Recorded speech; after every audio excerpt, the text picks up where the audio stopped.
wanna swing from the chandelier, from the chandelier. When I was around middle school age, I thought parkour was like the coolest thing ever. The sport of traversing urban environments with ninja-like mobility and flashy gymnastics really appealed to me as a husky 12-year-old gamer kid.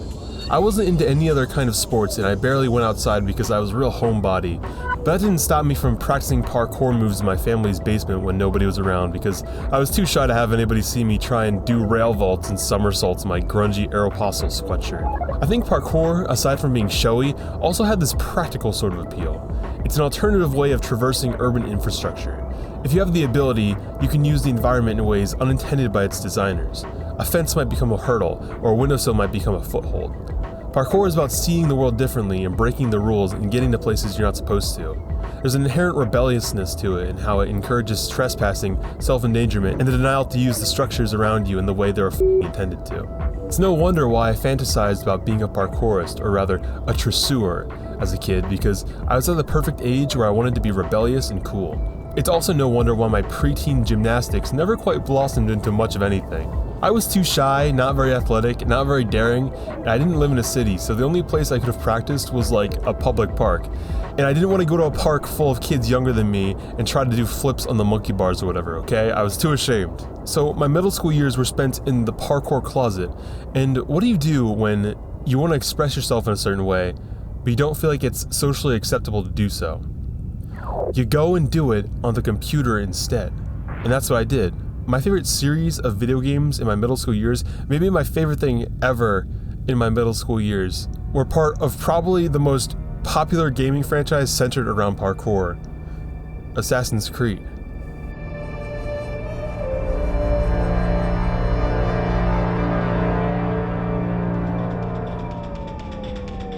Around the same time I was tumbling around in my subterranean gaming lair, I felt an ever-present yearning for digital violence.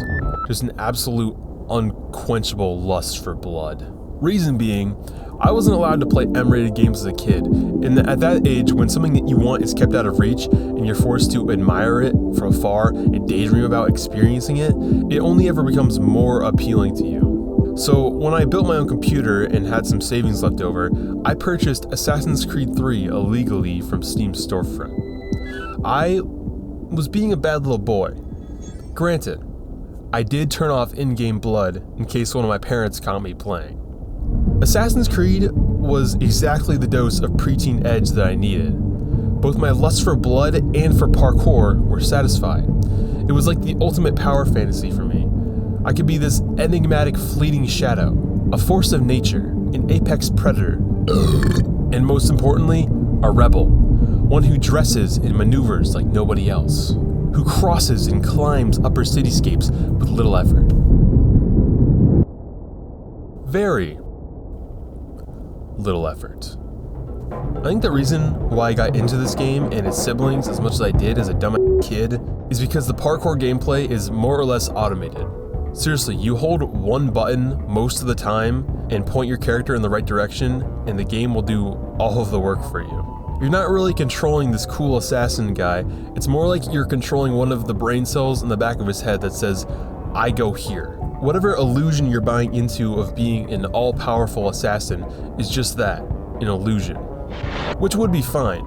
Like, that's the point of parkouring in a video game rather than in real life, that it lets you feel like you're this exceptional athlete, when really, you're just half dead on the couch with a slice of ham on your belly. But Assassin's Creed's parkour is so shallow and mindless that it's boring after just a little bit. And when it's not boring, it can be frustrating. Since so much control is relinquished to this game's movement system, there's a lot of moments where Brain Cell A and Brain Cell B don't get along. Sometimes you just want to swing off a metal pole, but the system misinterprets your intentions and you smack into a wall instead. Also, the game is buggy. Like, I wasn't even trying to f*** around and break the controls, I was just playing like normal and the game would still crumble under its own weight and disconnect me from the wall I was climbing. It's f***ing stupid, this f***ing game, f*** off.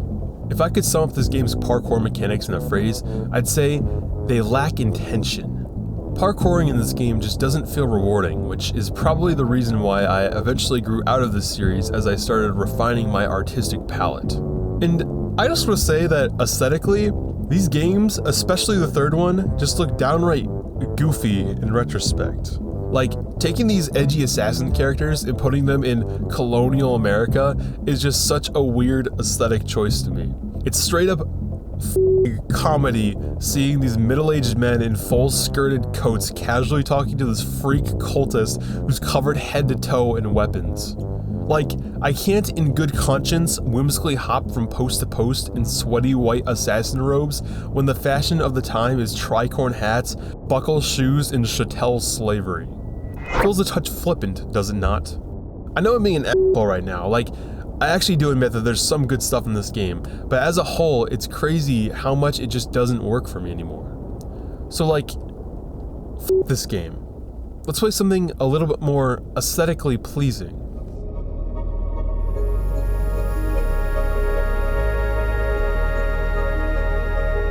I think it was just on the tail end of my affair with Assassin's Creed, as my thirst for M-rated action began to simmer down, that I played Mirror's Edge. When Assassin's Creed belly flopped into the PS4 Xbone era with Unity, I was unable to play new installments because I didn't have any of the new consoles and my computer was pretty low end. So I spent a lot of time looking for alternatives that could capture what made Assassin's Creed so appealing to me. And in that search, I ended up finding games like Dishonored or later Metal Gear, which are just way more refined and arguably better games than Assassin's Creed. One of those games is Mirror's Edge, which is an action game which really focuses on parkour as the central loop.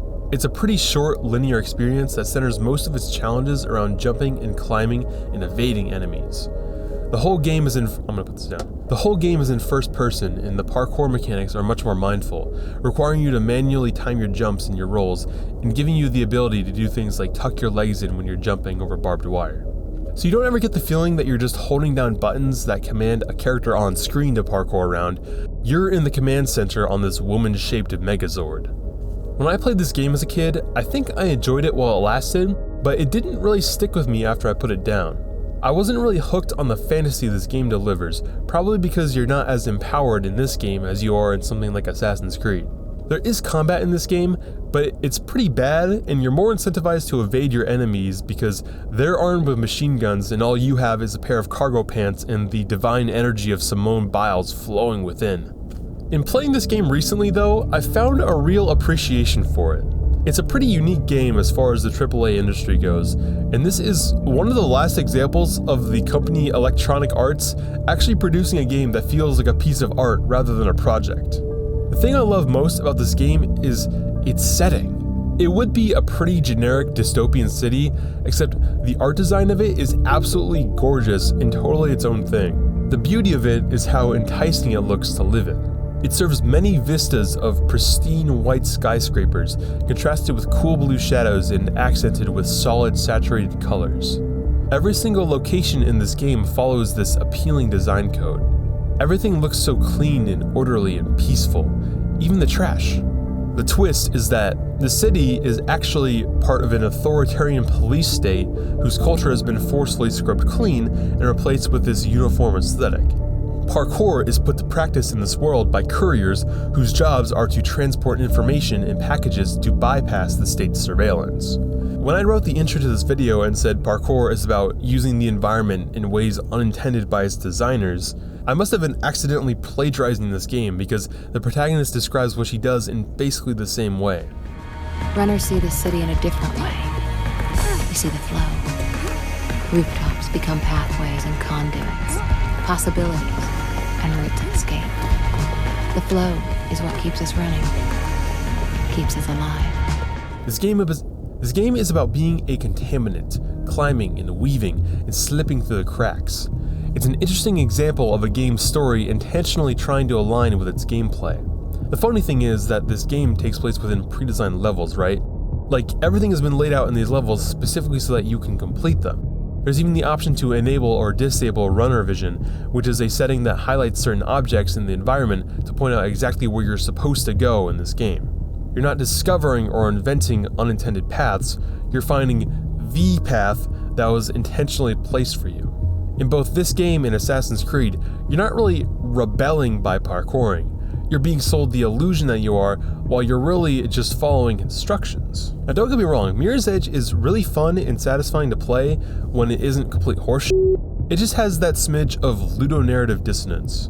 Yes, I'm gonna drop that term and not explain it. If you want a game that really does channel the creative side to parkour, consider hearing me out on game numéro 3, Rooftops and Alleys.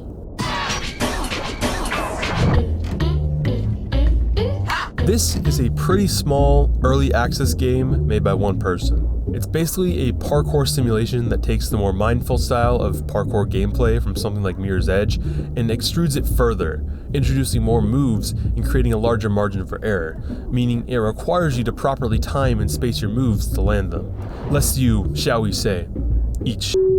It's comparable to something like Skate 3 if you've played that.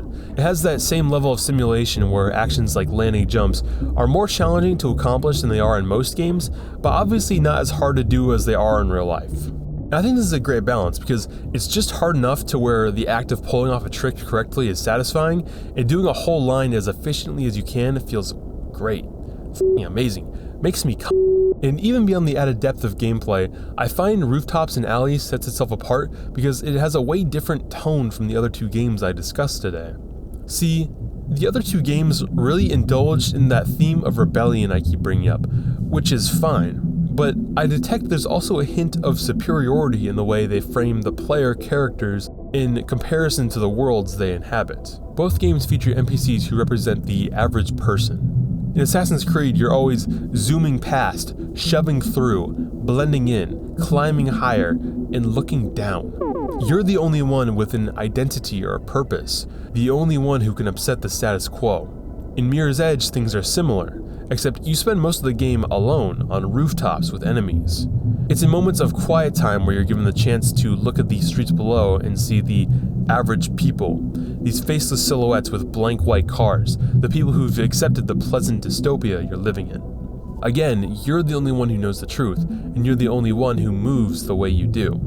Rooftops and Alleys doesn't have any overarching narrative for you to participate in, and it has no NPCs for you to compare yourself to. You're just a dude who does parkour, and you find yourself in one of 4 maps, and aside from some pre-made challenges peppered in, you're mostly just left to your own devices to create your own challenges.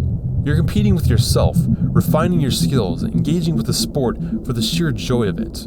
So while this game is a little janky and obviously just not done, it's early access, it kind of embodies parkour in the purest form I've seen a game do. It's all about seeing the world and rethinking the way you traverse it, and the satisfaction of getting from one place to another as quickly as you can, and styling while you do it. And that's, pretty cool. You know, usually I try to tie my ramblings back to some sort of broad theme or something to round up my videos, but look at me. I'm just a dumbass, a piece of shit, if you will. Why the f*** are you here? Leave. Death to all of them. Oh,